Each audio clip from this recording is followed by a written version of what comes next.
नमस्कार, प्रणाम, जय जिनेंद्र। मैं Devendra Arunesha, chartered accountant and advocate. आज एक इम्पॉर्टेंट मुद्दे पे हम बात कर रहे हैं।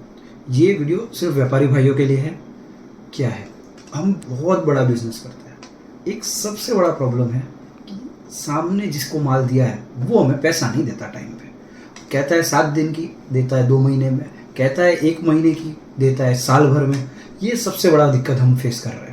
क्रेडिट टर्म्स के बिना माल बिकता नहीं है। ट्रेडर हम बैठे हैं यहाँ पे, धंधा कैसे करें, या हम ये वसूली लीगली कैसे करें। वसूली पुराना ज़माना नहीं, आज जो भी होगा लीगल से होगा। तो क्या कर सकते हैं? एक, हम जीएसटी रिजीम में हैं। दूसरा, बहुत बढ़िया रिजीम में है। क्यों? क्योंकि इसमें प्रूफ ज़्यादा होंगे।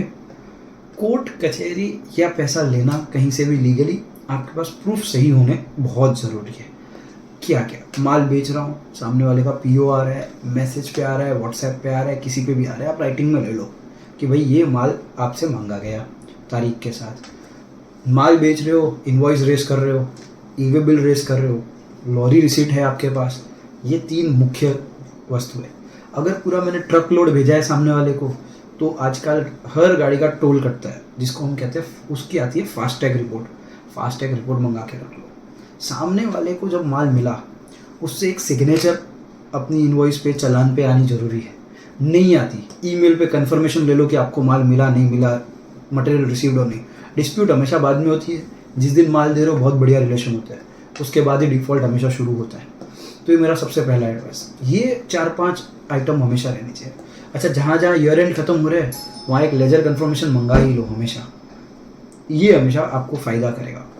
अच्छा, लीगली क्या क्या रास्ते हैं पैसे लेने के लिए? सबसे पहला रास्ता बताता हूँ मैं, जीएसटी के अंदर में। सर, हम हमेशा जब सेल करते हैं, अगले महीने उसको क्रेडिट पास ऑन करने के लिए हम रिटर्न भरते हैं GSTR-1। अच्छा, सामने वाले को उसमें उसका क्रेडिट मिल जाता है। अब क्या करना है सर? 180 दिन तक मटेरियल सप्लाई करने के बाद 180 दिन तक सामने वाले का पेमेंट नहीं आया, उसे ITC रिवर्स करना है। ITC रिवर्स करना है मैंने 28%, 18%, 5%, जो ITC उसको गया उसको रिवर्स करना कंपलसरी है। आप उसका रिवर्सल का बेनिफिट ले सकते हो। क्रेडिट नोट, डेबिट नोट जो रेस करते हो, करके ख़त्म कर दो उसको। ITC सामने वाले को नहीं मिलेगा।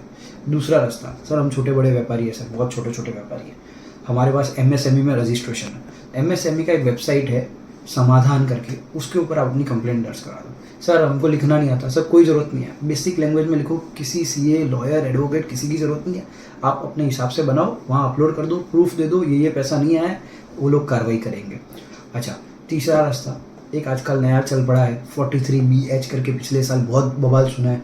MSME है वो, कैसे है, क्या इम्प्लीकेशन है उसमें? सीधा सीधा इम्प्लीकेशन है, एक लाइन में बताता हूँ। 45 दिन में सामने वाले ने पैसा नहीं दिया तो उसको आपका पूरा परचेस कंपनी वाले को ऐड हो जाएगा, परचेस डिसअलाउ हो जाएगा।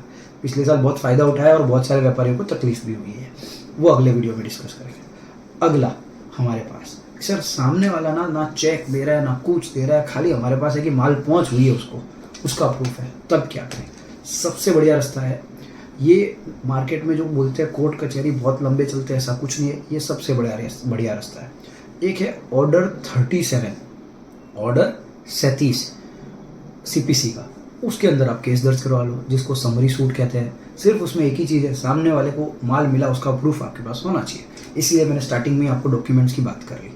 उसमें आप केस कर लो, 1 साल के अंदर पैसा आएगा ही आएगा, इसका गारंटी है। क्योंकि ये चलता है सिटी सिविल कोर्ट में या सेशन कोर्ट में, जो कि हाई कोर्ट के बाद पहला ही कोर्ट है, माने छोटे कोर्टों में चलता नहीं है।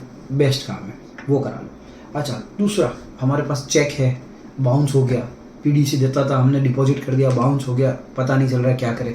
138 नेगोशिएबल इंस्ट्रूमेंट एक्ट, आज के टाइम पे ऊपर से बहुत प्रेशर है, कोर्ट काफ़ी तेज़ एक्शन ले रहे हैं, आप इसमें एक केस दर्ज करवा दो।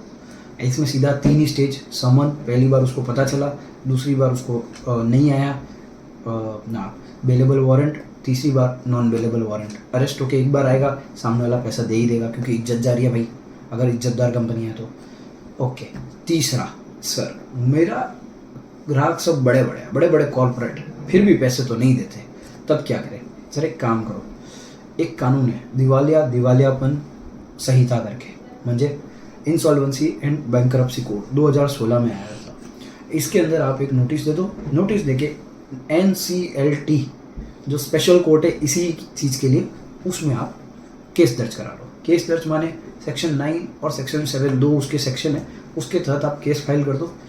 बस इसमें एक शर्त है, जिस शर्त से मुझे पर्सनली थोड़ी तकलीफ है कि टोटल अमाउंट जो आपका बाकी है वो होना चाहिए 1 करोड़ रुपया से ज़्यादा।